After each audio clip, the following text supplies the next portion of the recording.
Quiero agradecer a la gente del comité organizador y nada, un tironcito. Terminamos esto y viene el cafecito, la parte social un poco más divertida. Quiero agradecer especialmente a Agustina Cortelesi, a la doctora Cortelesi, porque ha sido muy paciente conmigo. Yo tengo una agenda muy complicada y demoré en responder, etcétera. Amerita que haga público y me haga cargo de mi falta. En cuanto a los trabajos que traje para presentar, gracias. Y en línea, un poco hoy se hablaba bastante durante la mañana del tema de la política, la ciencia. Y yo me iba acordando de un librito muy lindo que escribió Andrés Carrasco hace un tiempo. Y Andrés lo decía bien claro que cuando un investigador decide en qué tema va a trabajar, toma un posicionamiento político. Político no partidario en el marco que lo conocemos, pero sí político estratégico, político de construcción. Así que me costó aceptarlo en mi trayectoria. La ciencia es un acto de intervención política. Y por lo tanto los resultados que generamos en el ámbito científico son y deben ser considerados como una herramienta de intervención política. En ese sentido, traje una serie de publicaciones científicas que hemos tenido como parte del grupo, algunas más interesantes que otras, pero muchas o casi todas de ellas han nacido de una demanda social.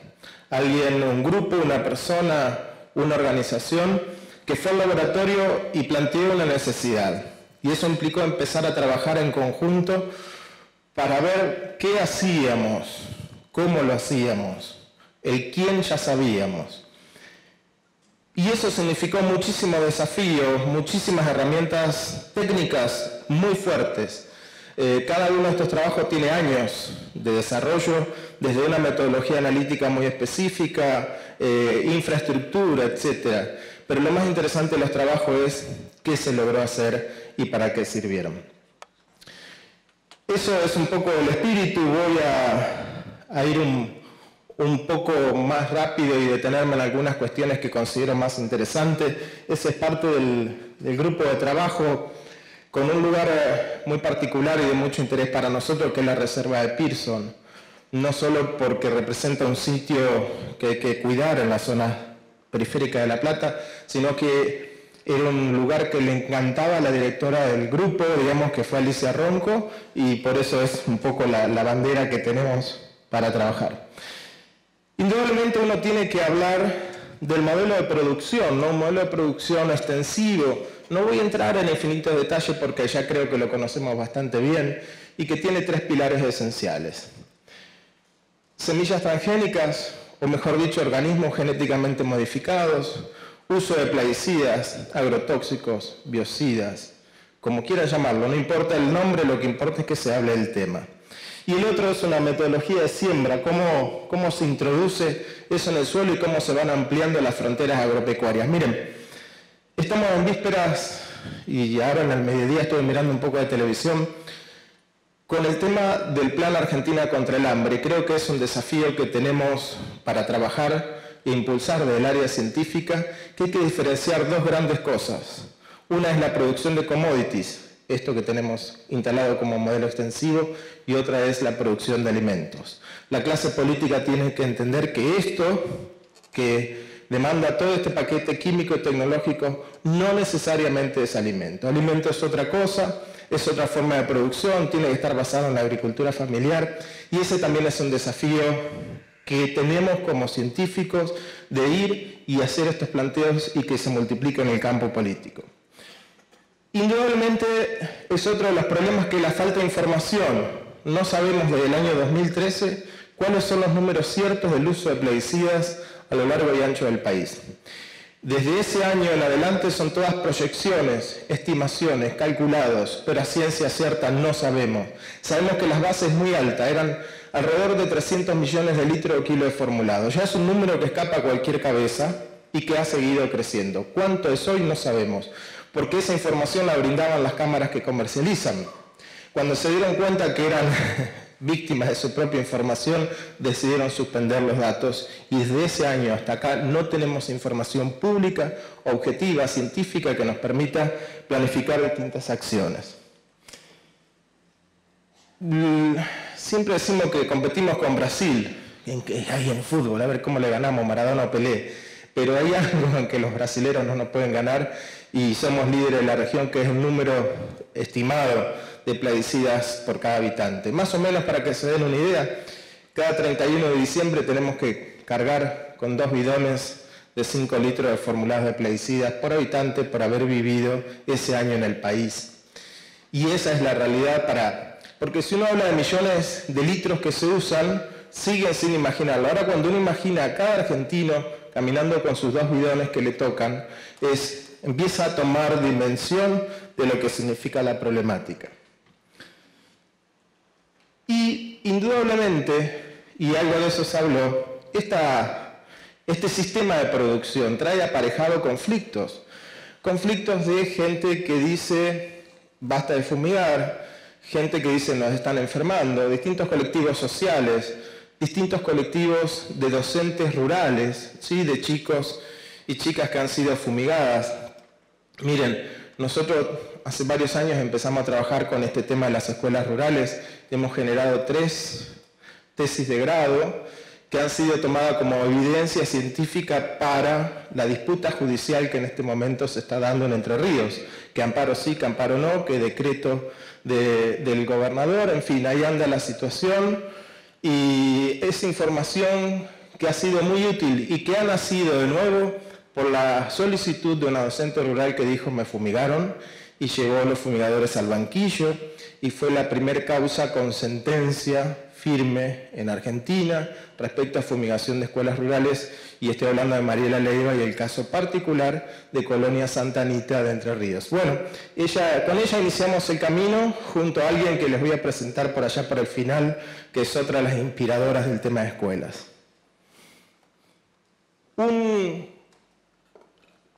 Una foto corriente, ¿sí? De los campos que veníamos trabajando con el modelo de agroproducción.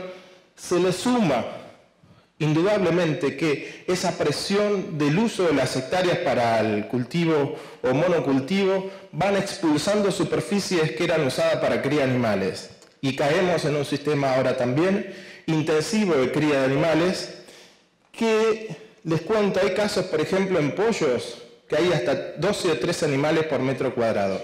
Esa concentración genera un espacio muy propenso a enfermedades, por lo tanto hay que evitar que los bichos se enfermen y para eso hay que darle de base en el alimento balanceado, en el que comen todos los días, antibióticos, junto a otras sustancias químicas, promotores de crecimiento, etc. Es decir, que al cóctel de plaguicidas que veníamos, consecuencia del modelo, ahora se le suma también el ingreso de antibióticos que se denominan contaminantes emergentes en los distintos ambientes del país. Esos son los 2 ejes de trabajo principales que hoy tenemos en marcha, ¿sí? Un modelo agrícola ganadero dependiente de sustancias químicas. Y entonces, como parte del grupo de trabajo, en el marco de tesis de grado, de posgrado, de demandas particulares, es un poco lo que les voy a presentar. Van a ver que voy a presentar un paper y se los explico. Algunos me van a decir, y Damián, qué cientificista te me volviste. Pero con el tiempo descubrimos que la publicación científica validada afuera es clave.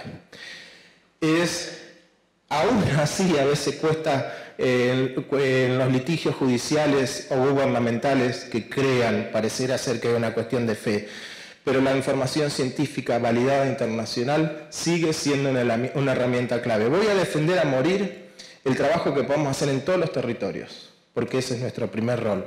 Pero como científicos también el rol de ponerle el valor agregado, de que otros nos evalúen, la publiquemos y eso se transforme en una bandera. Le digo que por eso van a ver la sistemática de la presentación de temas que voy a ir haciendo. El primero se convirtió en uno de los trabajos más importantes del grupo y que fue demostrar que el agua de lluvia en la región pampeana está cargada de glifosato y atracina, 2 herbicidas básicos del modelo agroproductivo. Y me gusta mostrar las fotos porque nosotros teníamos esta imagen de la lluvia, o esta así, a qué chico no le gusta jugar, y después de los resultados de una organización social nos hicieron llegar esta foto demostrando lo que era la realidad del país. Les cuento que nace esto porque alguien golpeó la puerta del laboratorio y dijo, y era un médico del interior del país y que creo que lo conocen, y es Medardo Ávila Vázquez, golpeó la puerta y dijo, vi un trabajo en Estados Unidos donde hay glifosato en lluvia, ¿qué habrá acá? Y bueno, vamos a ver qué hacemos, y armamos una red con los vecinos, etcétera, y empezamos a trabajar en este tema.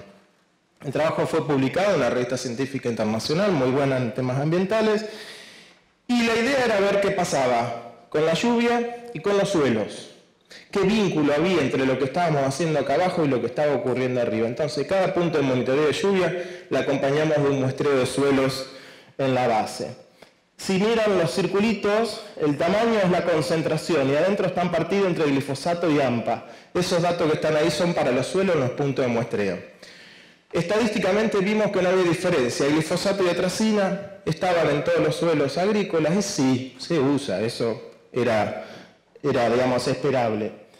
Este mapa que está acá, ahora, es el mapa de las concentraciones de lluvia, de glifosato y AMPA en lluvia.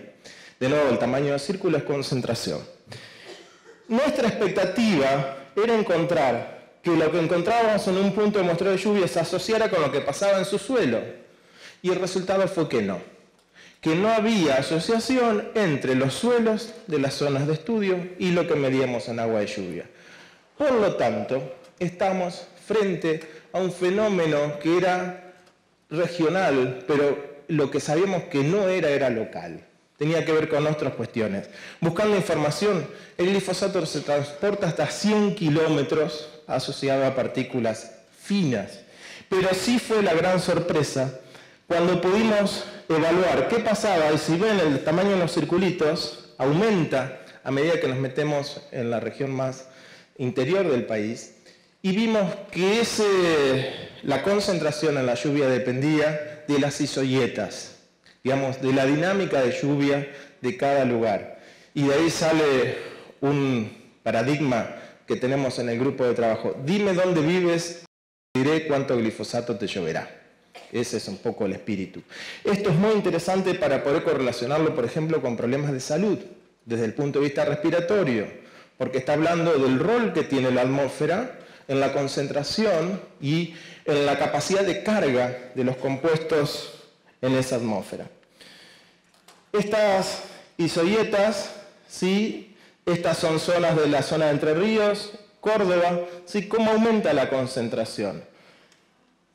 Y hasta ahí les cuento que las concentraciones que hemos medido en agua de lluvia han sido muy superiores a las que hemos encontrado en aguas superficiales. Pero con esta información uno puede empezar a jugar y hacer cuentas.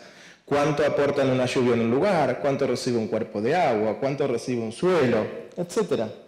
¿Y cuáles son? Miren, esos que están ahí, más allá de los números, son los datos máximos para glifosato en agua de lluvia en Estados Unidos. La media de Argentina ya es el doble que el máximo de Estados Unidos. Y nuestro máximo es 30 veces más que el de Estados Unidos. Y claro, Estados Unidos, al momento de esas publicaciones, usaban 2,5 o 3 litros, nosotros andamos en 12,15. Y ahí está. Miren, pero hay una cuenta más interesante. Si uno hace una estimación de una lluvia promedio, con una concentración promedio sobre la región pampeana, da que en el año cae el 8% del mercado. Dijimos, ¡guau, qué número loco! Empezamos a buscar información, lo mismo está reportado para Europa. En Europa cae por lluvia el 8% del mercado. ¿Dónde está la diferencia? Europa tiene un mercadito y nosotros tenemos un supermarket de glifosato. ¿Sí? Porque el 8% de 200 y pico millones de litros o kilos de formulado es un número que está cayendo a la Argentina durante el año, que retorna por transporte atmosférico.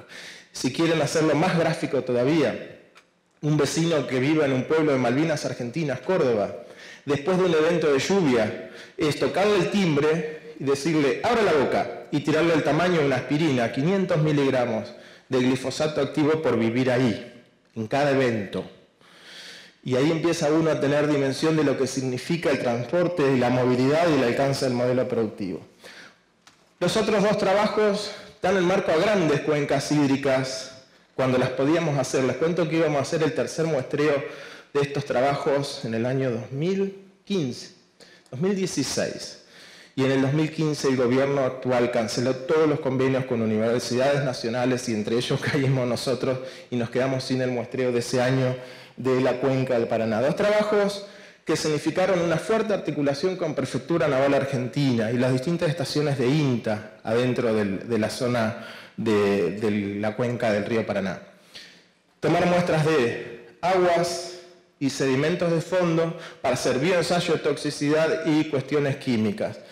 Y ahí hicimos 23 ríos o arroyos que desembocan al río Paraná, en barco con el buque Leluar y después en auto desde Rosario hasta el río Luján, ¿sí? Con todo un pretratamiento de muestra. El buque Leluar es un gran espacio de trabajo que también es algo que tenemos que empezar a disputarlo y a pedirlo. ¿Qué fue lo que pasó? En los sedimentos de fondo, en los barros, a partir de la zona media de la cuenca y hacia abajo, empezó la concentración de glifosato y AMPA a subir, a subir, a subir, a subir. ¿Cuánto? Llegamos a la altura del Luján, el último cuerpo de agua muestreado, si hacen la cuenta, alrededor de 8 miligramos por kilo. 8 miligramos por kilo. Un ente de gobierno, un actor, un director de área me dice, ¿y eso es mucho o es poco, doctor? Y le digo, mire, tiene alrededor de 3 veces la concentración de lo que puede haber en un campo de soja con buena práctica, todo bien bonito y prolijo. Esa concentración es al menos 3 veces ese valor. Digamos, hay adentro de un cuerpo de agua, en el fondo de un río, tanto más glifosato que en un campo de soja. Dígame usted si eso es poco o es mucho. Y si miran el número, eso está en el orden de magnitud de algunos de los componentes clásicos de nutrientes de algún sedimento de fondo, ¿no? ¿Y dónde estuvo la otra sorpresa? Cuando uno buscaba ver qué pasaba con la concentración de esos compuestos, glifosato y AMPA, con todo el conjunto de parámetros representativos y característicos de un sedimento de fondo, había una correlación con cobre, manganeso, y hasta ahí no era sorpresa porque interacciona con metales, pero la sorpresa fue que la correlación con sulfuros.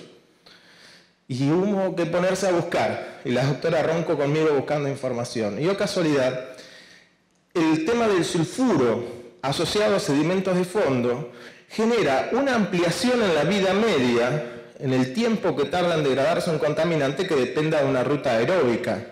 Ah, casual, bingo, dijera Alicia Estela. Pero entonces eso significa que el sulfuro que está en un sedimento de fondo actúa como un agente que permite la acumulación de estos compuestos a lo largo del tiempo en el sedimento de fondo, como una acción antrópica, emisión de un plaguicida, más una acción natural, presencia de sulfuro, se potencian para generar un problema ambiental mayor. En cuanto a los demás plaguicidas, lo que se vio esencialmente es la importancia en la columna de agua, clorpirifos, permetrina, endosulfán, como los grandes líderes de los compuestos detectados, y también en sedimentos de fondo, ya en menor medida, algunos como endosulfano, clorpirifos y las hipermetrinas sí, como líder de situación. Digamos, tenemos sistemas de mezclas químicas en la columna de agua y en el sedimento de fondo. ¿Qué es lo que vimos? Miren, cuando uno evaluaba todo ese sistema, teníamos que lo que estábamos viendo en los ríos y arroyos de la cuenca del Paraná reflejaban ni más ni menos que el mercado de comercialización, donde el glifosato era 80-90% de la carga máxima total y después los otros insecticidas que dominan el mercado. No hay un mejor muerto en un homicidio como que actúe como testigo. Lo que hay que saber es hacer bien la autopsia. Bueno, esto es un poquito ese tipo de situación. Otro de los trabajos es que esto lo hicimos en conjunto con el doctor Zagarese, ¿sí? Del INTECH. ¿Qué pasaba en las lagunas de la región pampeana y qué pasaba en las lagunas patagónicas respecto al impacto que tenía el glifosato en esos sistemas acuáticos? Para eso se hicieron 2 zonas de trabajo, lagunas región pampeana, lagunas región patagónica. ¿A qué no saben qué pasó? Las patagónicas no dieron detección de glifosato, ni en la columna de agua ni en los sedimentos de fondos. Y en las pampeanas sí hubo detección tanto en la columna de agua como en el sedimento de fondo. Moraleja, donde se usa está. Pero lo más importante de este trabajo es esto. Pudimos ver que había una asociación, una correlación entre la superficie de la laguna y la concentración de glifosato en los sedimentos de fondo. Mientras la laguna era más chiquita, tenía mayor concentración en el sedimento de fondo. Y esto es muy importante para diseñar políticas públicas respecto a protección de lagunas en función de su tamaño y de capacidad de dilución, esencialmente. Así que ese fue el aporte de este trabajo en particular. Este trabajo significó el fin del mito. Un fin del mito donde no sé el rol de los ingenieros agrónomos, pero sí conozco el rol de los medios de comunicación plenamente cómplices, diciendo que el glifosato tocaba el suelo y desaparece. ¿Cuánto tiempo nos instalaron ese mensaje? Y este trabajo demostró todo lo contrario. Llega al suelo y permanece. Y fue el primer trabajo que demostró a escala real la pseudopersistencia del glifosato como contaminante en suelos de la región pampeana. Lo hicimos para Entre Ríos y después en otro trabajo lo demostramos también para Provincia de Buenos Aires. Típicos campos de producción de soja, y lo que vimos y tratamos de evaluar fue, medíamos en el suelo, teníamos todo el banco de datos de uso del campo. Dijimos, esto tiene que ver con lo que aplicaron ayer, el mes pasado, este año, el año pasado, el conjunto de los 2 años, de los 3, los 4 y los 5. Hasta que llegamos a ver que la correlación aparecía con la información de 6 años para atrás. Y eso nos permitió hacer cuentas y decir que cada 5 eventos de aplicación hoy en un campo de Argentina se acumula 1 miligramo por kilo de glifosato. Dije contaminante pseudopersistente porque otra parte de los ensayos que no están acá fue haber sacado suelos, aplicarle glifosato y no renovar la aplicación, y la degradación existe. El problema acá es, aplico, el suelo empieza a trabajar. Cuando estará trabajando, le vuelvo a aplicar, sigue, le vuelvo a aplicar, le vuelvo a aplicar, le vuelvo a aplicar. La salida del modelo productivo ha sido aplicar más y más sustancias en modo cóctel. Este trabajo surge, por ejemplo, de talleres con productores. Hoy tenemos una línea de trabajo muy fuerte con talleres de productores hortícolas del Cordón de la Plata. Es un desafío, fue un desafío porque arrancamos con talleres de 5 o 6 productores y ahora estamos en alrededor de 150 productores en un mismo taller, y es todo un desafío aprender a trabajar en ese escaleado el taller. A partir de esos talleres vimos que había un problema que no se estaba atendiendo adecuadamente en la zona de La Plata, y en el marco de eso estamos también elaborando políticas públicas para la Argentina que se viene. Y hemos publicado por primera vez, por ejemplo, la relevancia de lo que son los fungicidas en ambientes. Tengo a Mirta acá, que está trabajando muy fuertemente en la línea de fungicidas, pero no había datos ambientales, no había qué pasaba en los cuerpos de agua, qué pasaba en los sedimentos, y este fue un trabajo que reportó esa información, y además pudo mostrar que si uno tomaba el cuerpo de agua desde la naciente hacia la desembocadura, en la zona donde atravesaba el cordón hortícola, las muestras no solo tenían mezclas químicas, sino también eran tóxicas. Tenían efecto de toxicidad en ensayos de laboratorio. Eso pone la situación en un escenario de alta complejidad ambiental, porque que esto esté pasando en el ambiente, detrás hay alimentos que se produjeron en ese sistema y, peor aún, productores que han sido expuestos en conjunto a su familia a estas mezclas químicas. Por eso yo no tengo miedo en decir que el SENASA falla, porque el SENASA aparece en el punto de control, al final. Y todo lo que hay para atrás ya fue hecho, ¿sí? El productor se expuso, el ambiente recibió, la mercadería se comercializó, y el pequeño porcentaje que llega a estudiar el SENASA, ya todo lo demás ocurrió. Por eso estoy insistiendo que hay que cambiar el rol del Estado y sacarlo del poder del final de policía y ponerlo, como estamos tratando de hacerlo modestamente, desde la universidad pública en conjunto a los productores. Hay que trabajar con los productores. El productor es la primera víctima, no es el verdugo. Es la primera víctima junto con nosotros. Y es nuestro deber poder, en esa construcción de saberes múltiples, cómo hacemos para que la producción al final esté bien, porque si eso está bien, todo lo demás estuvo bien. Y último trabajo, tiene 20 días salido del porque los evaluadores internacionales, hoy también escuchaba de la pelea con los evaluadores, no entendían cómo en la horticultura había presencia de glifosato. Imposible, decir. Hasta que encontramos un documento del INTA, también hay que rever las políticas públicas del INTA, donde decía, recomendaba el uso de glifosato en invernáculos, en el barbecho químico, etcétera, la horticultura porque bajaba mano de obra, reducía tiempos, se destruía fácilmente en el ambiente, así que lo estaba diciendo un organismo del Estado. Y eso llevó a otro estudio que lo seguimos durante 3 años y el que publicamos, donde finalmente quedó exclusivamente demostrado que en la horticultura también se usa glifosato. Ahí está un poco el abstract y además con algo muy importante, posiblemente por el tipo de la práctica, por las características del cuerpo de agua superficial, se venía diciendo en las distintas publicaciones científicas que el glifosato era la molécula que viajaba en el agua pegada a las partículas. Y lo importante eran las partículas, porque esas partículas tenían que ver con el suelo. Y en este trabajo lo que vimos, además, es que fue muy importante la concentración, pero en la columna de agua, soluble, movilidad, distancia. Entonces, de ahí emerge una nueva conclusión, y es que no hay que generalizar. Hay que estudiar cada cuerpo de agua en particular para poder describir lo que está pasando con un contaminante en esos tipos de agua. Podemos separarlos por región, podemos discutir cómo lo hacemos, pero las generalizaciones no son buenas, por lo menos para esta molécula. Dije cordón hortícola, y de nuevo, miren qué lindo título. Ese fue un proyecto de extensión, una locura atómica que tuvimos en el grupo, decir, bueno, vamos a estudiar las frutas y las verduras que se producen en el cordón hortícola. Y lo más discutido fue el título, porque no queríamos que fuera científico, pero no queríamos que deje de reflejar la realidad. Y nos pareció que eso, sí, que uno agarra hoy cualquier paquete, cualquier envoltorio de alimentos y tiene declarado nutrientes, todo, pero falta libre de plaguicidas.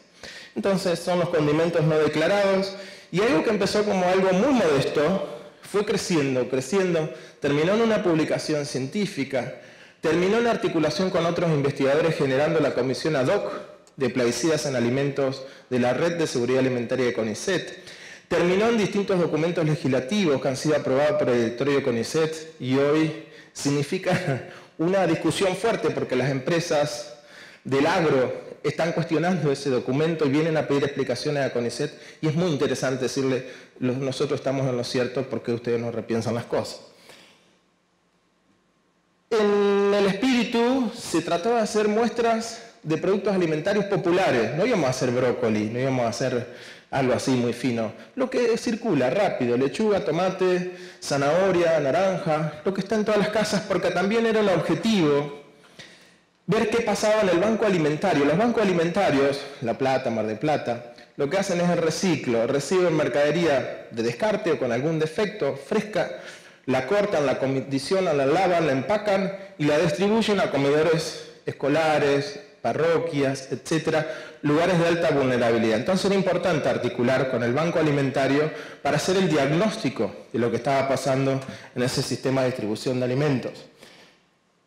Los resultados significaron diarios de todo el mundo, no solo de Argentina, con el lema, dependiendo de cómo uno tomaba los datos, 8 de cada 10 con tóxicos o 6 de cada 10 con tóxicos. Y les cuento que el mayor problema, en términos generales, más allá de los números, estuvo asociado al siguiente caso. La detección de plaguicidas no autorizados para un determinado cultivo. Ejemplo, clorpirifos está autorizado en lechuga, pero yo lo encontraba en naranja, en tomate, zanahoria, donde no estaba regulado, y eso era en sí mismo una infracción. Más allá de que hay casos de concentraciones que estuvieron en varios, hasta decenas miligramos por kilo si uno tomaba la carga total de plaguicida. Y el otro drama que se suma a esto es la coocurrencia de plaguicidas, las mezclas químicas. Y acá hay un poco una descripción, fíjense, yo se los leo. El plaguicida más frecuentemente detectado es uno que deberíamos prohibirlo hace 2 años atrás, el clorpirifos. Estos días con la gente de Neuquén ha salido toda una nota respecto a que es el plaguicida que nadie habla, y Estados Unidos ya lo tienen prohibición por ser demostrado neurotóxico. Comunidad Europea lo empezó a discutir y acá es el más usado porque ha sido el sustituto que se usó químico del endosulfán. Así que está por todos lados. El segundo más usado, epóxiconazol, fungicida. El tercero, endosulfán. Sí, está prohibido, pero se sigue usando el remanente. A veces los productores tienen en sus estanterías latas que han perdido la etiqueta, pero saben que funciona y lo usan. Después aparece landacelotrina, fipronil, digamos, son compuestos que no son menores. Son tóxicos y algunos de muy alta toxicidad. Y este tema de las mezclas químicas, eso está la hilo endosulfán, no logramos hacer permear al Estado, que sigue discutiendo la calidad alimentaria en base a los LMR, límite máximo de residuos de plaguicidas. Amerita dos discusiones. Una, pensar si el LMR está bien hecho, si corresponde, etc. Pero otra, que creo muy importante, es si es valor suficiente para tomar una decisión respecto a la calidad de un alimento. Uno puede tener 10 situaciones, 10 compuestos que cumplen el LMR, pero están juntos en una misma pera o en un mismo tomate. ¿Qué pasa con esas mezclas químicas? ¿Y saben qué? Ya están inventados los índices. Se llaman índices de calidad. Y uno puede evaluar con valores, si hace una normalización, el cociente de la concentración que uno midió respecto al LMR y lo suma, el valor 1 es crítico, mayor a 1, menor a 1, ¿cuánto más lejos de 1? Eso está publicado, está validado científicamente. Son de nuevo cuestiones de decisión política. Así que estamos en esa situación. Modelo de producción, animales de distintos tipos, este modelo agrícola ganadero. Y lo que sigue es un trabajo que a mí me pone muy contento. Muy contento porque también nace al planteo de los feedlots. Nos lo hace una ONG de trabajo de Saladillo, que están trabajando con el tema de los feedlots. Ellos vinieron y me despertaron a mí el pensar científico en ese tema, no estaba en mis cuentas. En el marco de lo que nosotros consideramos la divulgación de la ciencia y la interacción, genero los papers, pero si me quedo en la zona de confort científica, diciendo, ay, mi paper, mi H de Scopus, y no salgo a la calle y no interacciono con la sociedad, no nos pasan estas cosas. Entonces, romper la situación de confort científica y viajar en un año 50, 70 mil kilómetros a lo largo y ancho del país es base del trabajo científico que por lo menos nosotros hacemos. Nosotros, porque generamos el paper y ya lo tiene la ONG y ya presentó su amparo y ya estamos ahí involucrados en la causa judicial. Pero de nuevo, es un tema que a mí no se me había ocurrido. Y significó el trabajo que les voy a mostrar 4 años de trabajo de laboratorio. Porque hay algo que por lo menos yo defiendo, insisto mucho, puertas adentro. Hay algo que el resto no puede hacer y que es un deber primario, es el de generar información técnicamente perfecta. Perfecta en el sentido de las capacidades que tengamos, no perfecta en el sentido de la perfección como diálogo filosófico, sino información científica objetiva, bajo parámetros internacionales, de calidad, pensada, reflexionada, ordenada. Porque si queremos que sea tomada y que transforme, tiene que ser lo más sólida posible para que en el acto de vulnerabilidad no la tumben. Entonces, trabajar 4 años en desarrollar un método analítico, ver cómo lo íbamos a hacer, comprar las cosas, cómo se hacía, y llegar a una publicación científica es un gran logro. Esto también tiene 20 días, un mes, en una revista de muy alto impacto internacional además, y que permitió demostrar 2 cosas. Una, la importancia de los antibióticos, cómo se mueven en los ambientes acuáticos. Y 2, la importancia de los humedales. Ahí estamos trabajando para que esto ahora pase a formar parte de la ley de humedales como información, para que no quede en duda de que si en un humedal, como hay propuestas, hacemos un arrozal o lo preservamos.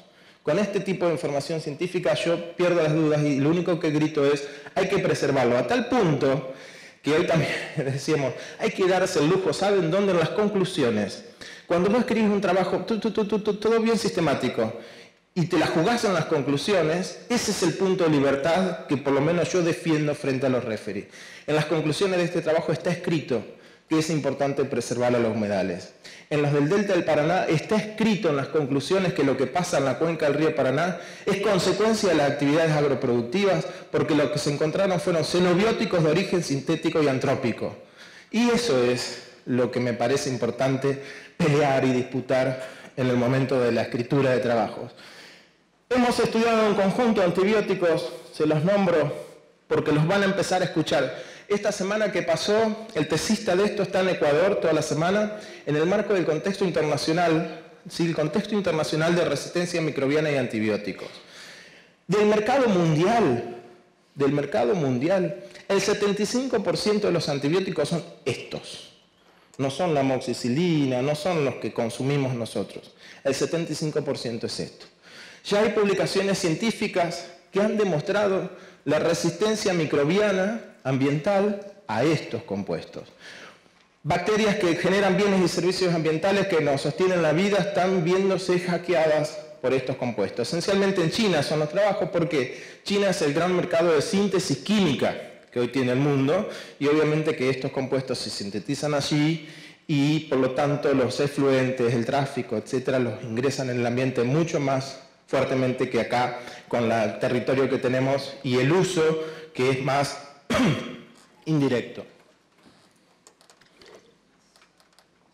Quiero mostrarle porque después voy a retomar, no se llega a ver, pero estas moléculas tienen grupos funcionales ácidos terminales y eso le hace que uno piense en algún comportamiento químico que después no es tan como uno lo esperaría.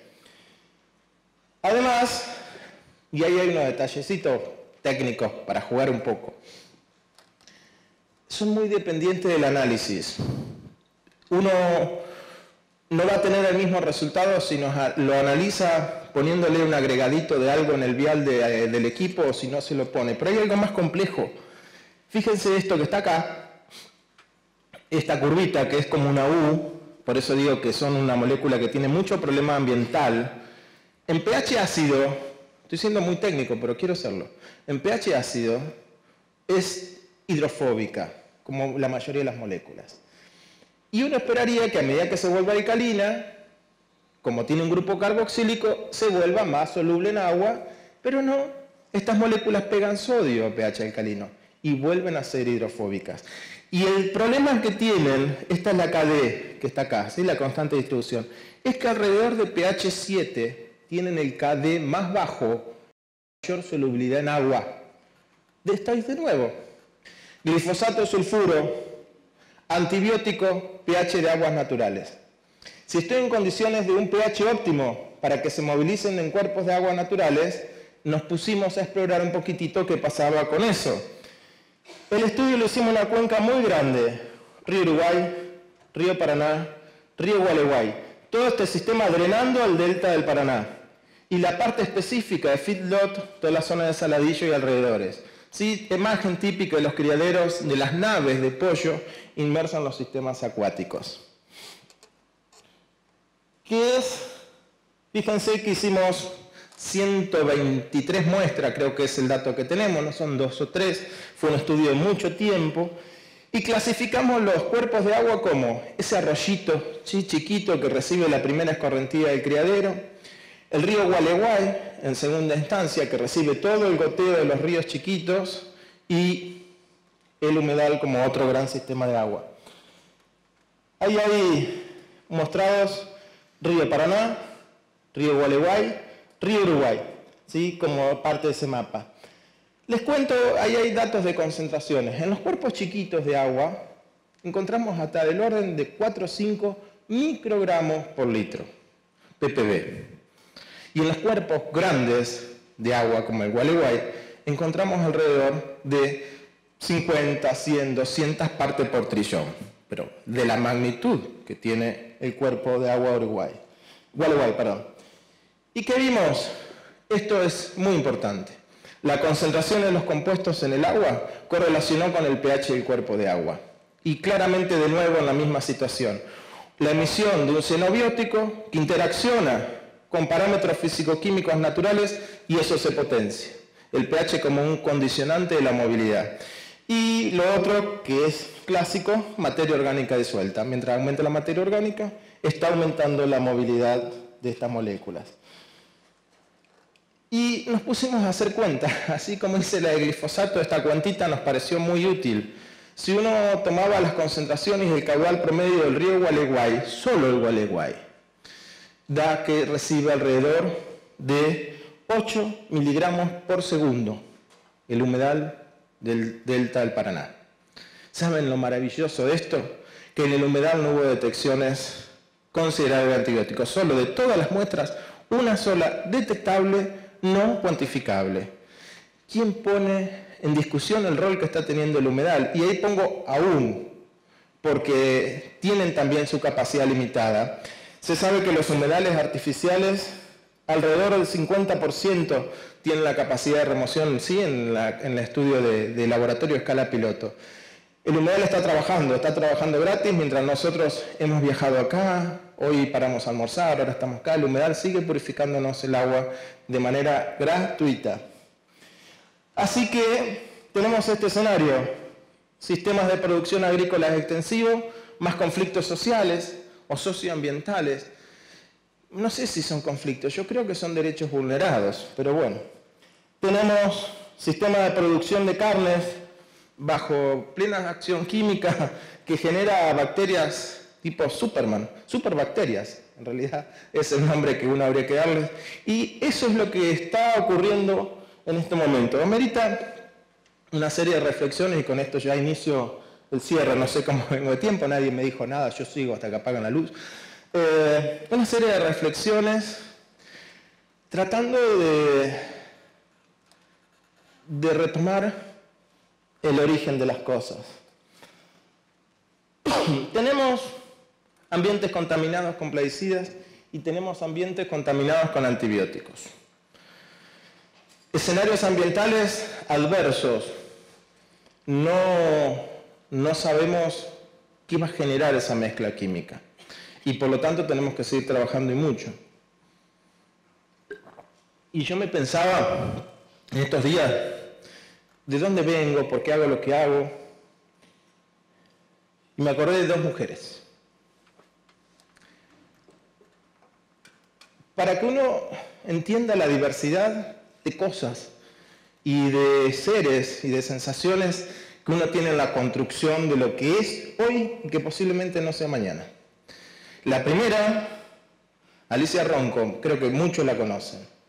Nina fue la madre científica mía, me agarró de chiquito, yo estaba en el año 99, miren qué bonito que era, año 99, y me enseñó todo lo que sé desde el punto de vista científico, a relacionarme, a pensar, a discutir, todo lo que sé.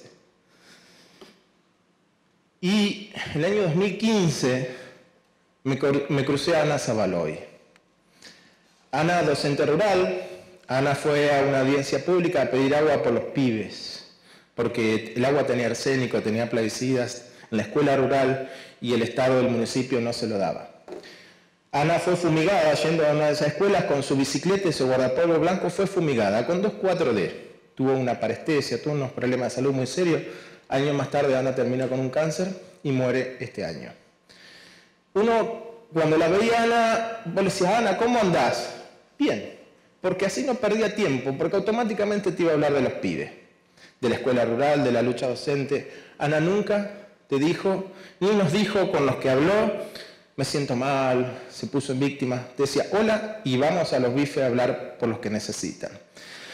De esas dos mujeres que parecen contrapuestas, como un poco lo que venimos viendo entre la ciencia y la sociedad, la ciencia y la calle, parecen figuras contrapuestas. Yo creo y encuentro un punto en común, que creo que es el mismo punto en común que tenemos todos los que estamos hoy acá, que es la pasión por lo que hacemos. No importa lo que hagamos, sino con qué pasión lo hagamos. Ese es el eje conector que encuentro. Y para terminar, digo, ¿qué regalo dejo? Y tengo esto que para mí es un gran tesoro. El año pasado, dando clases en Colombia, pude acceder al municipio, digamos, de Popayán, donde está el registro histórico de lo que era la Gran Colombia. Y ahí están después varias puertas, me lo dejaron tener en las manos, este gran tesoro que son las cartas de Simón Bolívar a su gran amigo el teniente Mosquera. Es las cartas originales escritas, como digo, 200 años atrás, tenerlas en la mano y leer lo que se escribían dos amigos fue un gran regalo, pero hay una que me llamó mucho la atención, mucho la atención. Lo llamaba Libertar América, había que batallar para libertar esta América grande, esta América que hoy también está revuelta. Y le había escrito un llamado diciendo, vamos compañero, hay que salir a batallar. Pero por si las dudas no le había quedado en claro a Bolívar en la lectura, perdón, a Mosquera en la lectura de Bolívar, después de su firma le pone un postdata.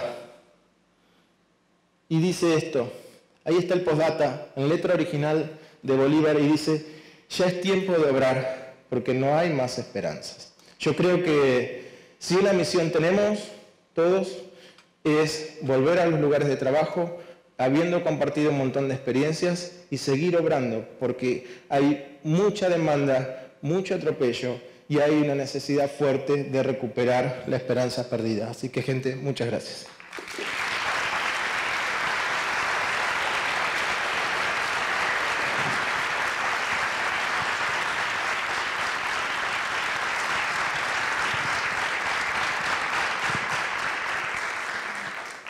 Muchísimas gracias a vos, Damián. Y bueno, vamos a tener un espacio para consultas, preguntas, reflexiones.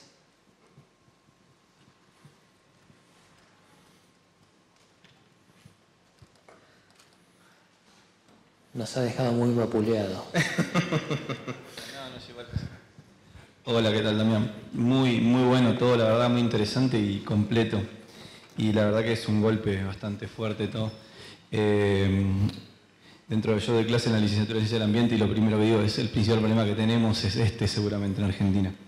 El otro día en una reunión, quería comentarte, también con la Defensoría del Pueblo de Río Negro, estuvimos discutiendo este tema y el secretario de Producción lo que nos dijo cuando le preguntábamos sobre qué tenía que hacer él para regular esto. Y nos decía, ¿qué voy a poner? ¿Un técnico en cada campo a ver qué están tirando y cuánto? La verdad que yo lo miré con cara de loco y digo, no puede ser que esté diciendo esta barrabasada. Y lo que yo me ponía a pensar es que nosotros tenemos, por ley, el artículo 43 de la Ley de Educación Superior le da a los ingenieros agrónomos la capacidad de recetar los agroquímicos que se están usando en los campos. Yo le pregunté a mis conocidos formados en agronomía si saben cómo hacer una receta de agroquímicos y me dijeron que no, en la universidad directamente no se lo dieron. Y ahí está claro que no se está regulando de la manera más óptima. Tenemos una herramienta muy interesante que no estamos usando, me parece, que es ir a los que venden los agroquímicos y decirle, bueno, dame la receta de todo esto, ¿dónde están? Y no las van a tener porque los ingenieros agrónomos no están usando una de sus potestades más importantes, que es el poder de firma, en el hecho del recetario. Y ahí hay un montón de cuestiones penales y legales que tenemos que salir a discutir, porque realmente hacer una receta, si un biólogo firma un estudio de impacto ambiental y se cae o se destruye lo que hace, vas en cana. Tenés una responsabilidad penal. Lo mismo tiene de responsabilidad penal el que está usando los agroquímicos. Y esa línea de trabajo no la estamos usando, creo que tenemos una herramienta ahí interesante para empezar a tomar algunas decisiones. Yo entiendo esto que decís, no hay ni registro de cuánto se está usando. Y nada, quería dejar esa reflexión y ver qué opinabas de esto, porque la verdad que está por ley y todo y no se usa. Es uno de los lugares que yo creo que hay que ir a atacar. El sur en la producción de frutas y el Cordón de la Plata y Mar del Plata en la producción de verduras son los grandes. Miren, tenemos la ecuación tan fácil que hasta los tenemos regionalizados. ¿Dónde está el problema? Le hemos dejado el mercado de producción de alimentos a las corporaciones. Ahí está el problema. Entonces, en ese marco corporativo, las multinacionales dominando los poderes políticos con los lobbies, etc., todo lo demás actúa en consecuencia de. Y eso es el ingeniero agrónomo, es lo que aprendió porque han simplificado la complejidad que demanda la agronomía. La agronomía en mirar ese sistema ambiental de producción en armonía con el ambiente, los bienes y servicios, que las malezas no son malezas, que las plagas no son plagas, que existen competencias naturales, etc., eso se perdió. Y se va ahora a fitopatología vegetal, acciones químicas, sistema de labranza cero. Hemos perdido en ese concepto, creo, que es muy importante recuperar de soberanía alimentaria, de soberanía nacional. Y digo que hay una gran falla en los sistemas de control porque la forma de simplificar la situación es aumentar los controles. Uno dice, no hay que controlar más. No. Hay que, primera medida, y créanme que estoy trabajando fuertemente en esto, la primera medida, frenemos las curvas, 2 curvas hay que frenar. La de crecimiento y el uso de plaguicidas a nivel nacional, porque tiene que frenarse las tendencias de sistemas vegetales. Las curvas han crecido exponencialmente de sistemas vegetales resistentes, no solo a glifosato, sino a otras mezclas químicas. Y de nuevo, la solución ha sido aplicar más dosis mezclado con otros. Primera medida. Y segunda, digamos, esta limitación de la curva de crecimiento exponencial de plaguicidas, eso hay que frenarlo. Tenemos siempre políticas públicas, tenemos que mejorar la alfabetización, tenemos que mejorar el crecimiento poblacional, ¿no? ¿Y cuándo vamos a mejorar estos índices ambientales donde una de las primeras sería frenar, al menos, la tendencia histórica del uso de plaguicidas? Y voy a otro concepto que lo estuve leyendo ayer también, que se está discutiendo en Estados Unidos. Muchas comunidades, muchas acciones buscan el principio precautorio. Vamos a prevenir. No, eso era hace 15 años atrás. Hoy ya no hay más nada que prevenir. Tenemos ambientes impactados por plaguicidas, por antibióticos, por metales. Hoy tenemos que restaurar. Se está hablando mucho a nivel mundial de que la prevención ya fue. Es un concepto viejo. Estamos en una situación de actividad antrópica donde tenemos que empezar a restaurar. Y en el caso de la producción de alimentos, restaurar implica trabajar y ponerse a la par de los productores para comprender la realidad que tienen, diseñar políticas conjuntas con los productores, porque, por ejemplo, la agricultura familiar tiene el drama del costo que tiene en dólares la hectárea de producción. Y eso hace que la culata de camión después les pague un poquitito de lo que esfuerzo que hacen. Y si no se aseguran una buena producción de biomasa, pierden su estructura familiar y casi calidad de vida. Eso es lo que hay que cambiar. Y eso no se cambia con más policía, ¿sí? Más persecución. Se cambia con políticas de Estado articuladas donde universidades, sistemas públicos, productores, son todos parte del mismo problema.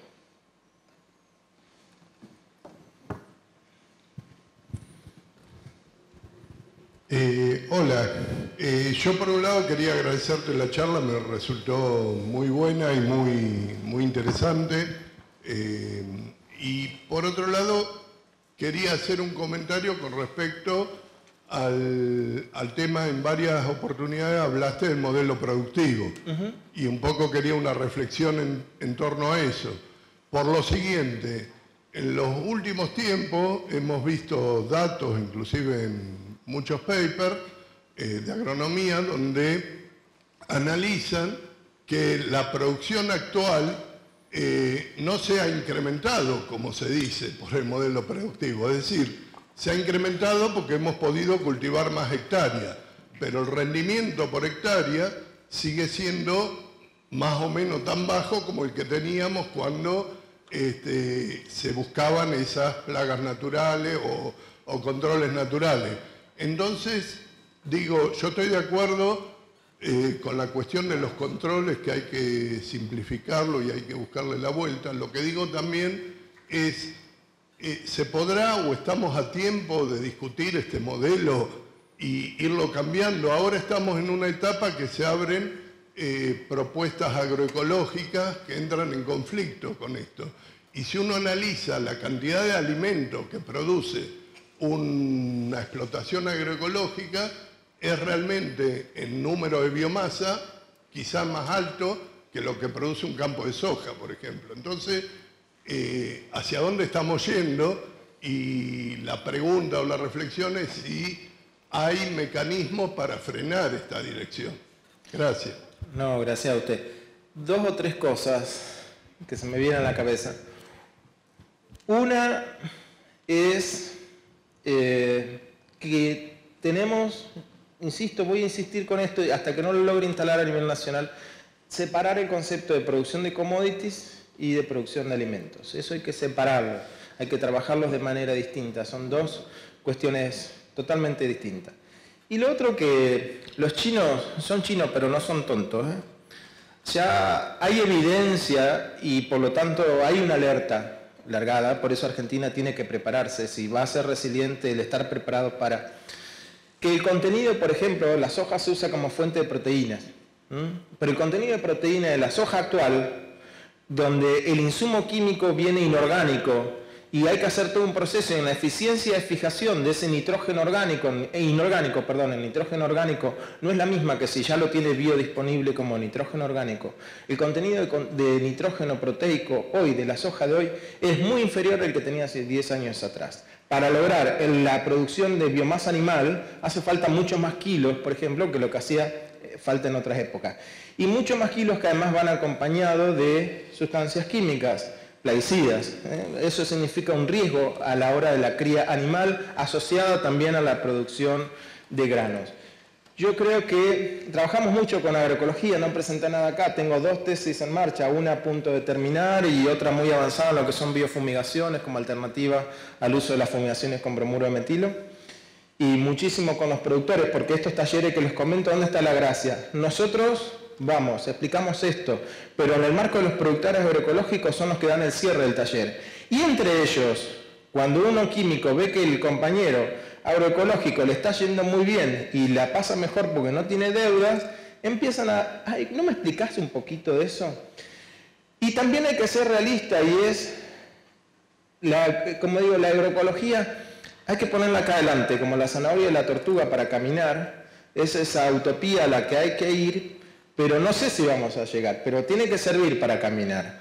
Hoy hay muchísimos emprendimientos, Gualeguaychú, Guaminí, hay 20 y pico de municipios, se está creando el cordón sur de Santa Fe, sur de Córdoba, norte de Buenos Aires, con los cordones agroecológicos. Y son vulnerados. Nuestros estudios muestran que, por ejemplo, en la producción extensiva, donde hay un campo de trigo y alrededor un campo de producción convencional, hasta 500 metros adentro del campo agroecológico el impacto de los plaguicidas llegan. Y en los primeros 50 metros son críticos hasta en el rinde que tienen esas interfaces, zona de sacrificio que tiene la producción en la interfaz agroecológica. Por lo tanto, yo digo que este modelo que hoy tenemos, es muy interesante el análisis que hace el ingeniero Sarandón de la Universidad Nacional de La Plata, creo que el referente en agroecología. Dice, nos han convencido que es un buen modelo mal usado y detrás de eso vienen las buenas prácticas. Las buenas prácticas que es para proteger la salud del que aplica, pero nada que ver tiene que cuestiones con el ambiente, porque una vez que el pesticida salió de la pulverizadora, cuando llueve se moviliza por escorrentía, se evapora por derivas secundarias y se incorpora a la atmósfera y cae por agua de lluvia. Todos esos procesos no están contemplados en las buenas prácticas. Entonces Santiago dice, cuando en realidad lo que es un mal modelo. Y es un modelo que hoy termina siendo la renta de grandes empresas y que también hay gente que se ha dedicado a hacer un poco números y dice, si uno a ese sistema de producción le pusiera además la ecuación de costo en salud colectiva, en salud humana, le pusiera la ecuación de costo de salud ambiental de los distintos ecosistemas, la ecuación económica de ese modelo no cierra por ningún lado. Hoy es un modelo que produce y da rentas para un grupo, pero que no contempla todas las componentes de esa ecuación económica. En cambio, la agroecología es un modelo que justamente está rescatando esa armonía ambiental y que cada organismo en el ambiente cumple su función para lograr ambientes que no se degraden con la producción y que esa sí es realmente una producción sustentable, sostenible, etcétera, que sí nos quieren vender este concepto que ya lo estoy cuestionando fuertemente, el de desarrollo sostenible. ¿Sí? Desarrollo. ¿Qué es desarrollo? O minería sustentable, dijo el otro día alguien que me preocupó, porque si destruye una montaña después no la puedo volver a construir, no encuentro dónde está la sustentabilidad. Entonces, por eso desde el punto de vista social tenemos que estar activos, organizados, científicos lo mismo. Son momentos de grandes construcciones en este país y hay que golpear todas las puertas, hacer llegar todas las propuestas, todas. Yo créanme que cada propuesta que tengo la hago llegar a los espacios de gestión. Alguna tiene que entrar, alguna bala tiene que pegar, como digo yo, pero es importante que nos animemos a armar propuestas y a circularlas y a hacerlas llegar. Es momento donde esas disputas hay que darlas. Muchísimas gracias, Damián. Damos por finalizada entonces tu charla. En nombre de la comisión organizadora vamos a entregarte un presente a la doctora Agustina Cortelesi. Agustina.